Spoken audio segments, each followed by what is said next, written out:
ഇല്ലാതെ ബിസിനസ് ചെയ്യാൻ പറ്റുമെന്ന് ഞാൻ പറഞ്ഞാൽ നിങ്ങൾ വിശ്വസിക്കോ? എന്നാ കേട്ടോ, ക്യാഷ് ഇല്ലാതെ നമുക്ക് ബിസിനസ് ചെയ്യാൻ പറ്റും. ഗൈസ്, ഞാൻ നിങ്ങളോട് ഓൾറെഡി പറഞ്ഞു, നിങ്ങൾക്ക് ഇൻഫർമേഷൻ പാസ് ചെയ്യുന്നതിനോടൊപ്പം തന്നെ ആംബെക്സിന്റെ ജേർണി കൂടി ഇവിടെ ഡോക്യുമെന്റ് ചെയ്യുന്നുണ്ടെന്ന്. ആംബെക്സ് ലോഞ്ച് ചെയ്യുന്നതിന് മുൻപ് 2020-21 ടൈമിലാണ് ഞാൻ ആക്ച്വലി ബിസിനസ് ഫീൽഡിലേക്ക് വരുന്നത്. കോളേജും പഠിത്തമൊക്കെ കഴിഞ്ഞ സമയമായിരുന്നു. എനിക്ക് എങ്ങനെ ഒരു ബിസിനസ് ചെയ്യണം എന്നായിരുന്നു ഞാൻ എൻ്റെ കുറച്ച് ഫ്രണ്ട്സിൻ്റെ അടുത്തൊക്കെ ഡിസ്കസ് ചെയ്തു. നമ്മൾ ഒരുമിച്ച് ബിസിനസ് സ്റ്റാർട്ട് ചെയ്യുന്നതിനെ പറ്റിയൊക്കെ നമ്മൾ ഭയങ്കരമായിട്ടുള്ള ഡിസ്കഷനൊക്കെ നടന്നു. ഫ്രണ്ട്സിൻ്റെ ഇടയിൽ നടക്കേണ്ട സാധാരണ ഒരു ഡിസ്കഷൻ പോലെ അത് അവിടെ അവസാനിച്ചു. പക്ഷേ എനിക്ക് വിട്ടുകൊടുക്കാൻ പ്ലാൻ ഇല്ലായിരുന്നു കേട്ടോ. ഞാൻ സ്റ്റാർട്ട് ചെയ്തൊരു ബിസിനസ്. ആംബെക്സ് എന്ന ബ്രാൻഡിന്റെ തുടക്കം അവിടെ നിന്നാണെന്ന് തന്നെ പറയാം. 5 പൈസ എടുക്കാനില്ലാത്ത സമയത്ത് ഒരു ഓഫ്ലൈൻ ബിസിനസ് സ്റ്റാർട്ട് ചെയ്യാന്ന് പറയുന്നത് എന്നെ സംബന്ധിച്ചിടത്തോളം ഇമ്പോസിബിൾ ആയിട്ടുള്ള കാര്യമായിരുന്നു.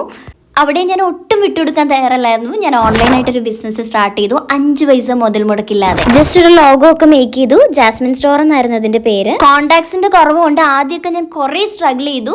നിരന്തരം കഷ്ടപ്പെട്ടതിന്റെ ഫലമായിട്ട് ഒരു 4ാമത്തെ മാസം മുതൽ ഒരു ഫിക്സഡ് ഇൻകം ഞാൻ ഏൺ ചെയ്യാൻ തുടങ്ങി. എങ്ങനെ പോയാലും 25,000-ൽ താഴാതെയായിരുന്നു ആ സമയത്ത് എനിക്ക് പ്രോഫിറ്റ് മാത്രം കിട്ടിയിട്ടുണ്ടായിരുന്നത്. കുറെ മാല പോലെ സ്റ്റാറ്റസ് ഇടുന്നത് കൊണ്ടും സ്റ്റോറി വെക്കുന്നത് കൊണ്ടും ഒക്കെ എന്നെ കളിയാക്കുന്ന ഒരുപാട് ഫ്രണ്ട്സ് ഉണ്ടായിരുന്നു കേട്ടോ ആ സമയത്ത്. നമ്മൾ മാനുഫാക്ചേഴ്സിന്റെ കയ്യിൽ നിന്ന് അല്ലെങ്കിൽ ഹോൾസെയിലേഴ്സിന്റെ കയ്യിൽ നിന്ന് പ്രൊഡക്റ്റിന്റെ ഫോട്ടോസും വീഡിയോസും കളക്ട് ചെയ്ത് ഇത് കസ്റ്റമേഴ്സിന് അയച്ചു കൊടുക്കുന്നു.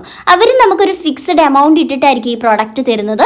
ഇതിനൊരു ഫൈനൽ റേറ്റ് നമ്മളായിരിക്കും ഫിക്സ് ചെയ്യുന്നുണ്ടാവുക. സോ നമ്മുടെ മാർജിൻ എത്രയാണോ അത് നമുക്ക് എടുക്കാവുന്നതാണ്. അങ്ങനെ ഓൺലൈൻ ത്രൂ തന്നെ കസ്റ്റമേഴ്സിന്റെ കയ്യിലേക്ക് ഈ പ്രോഡക്റ്റ് എത്തിക്കുന്ന പ്രോസസ് ആയിരുന്നു. ഇതൊരു പക്ക റീറ്റെയിൽ ഓർ റീസെയിൽ ബിസിനസ് ആയിരുന്നു. ഇതാണ് ക്യാഷ് ഇല്ലാതെ നമുക്ക് ബിസിനസ് ചെയ്യാമെന്ന് ഞാൻ പറഞ്ഞത്.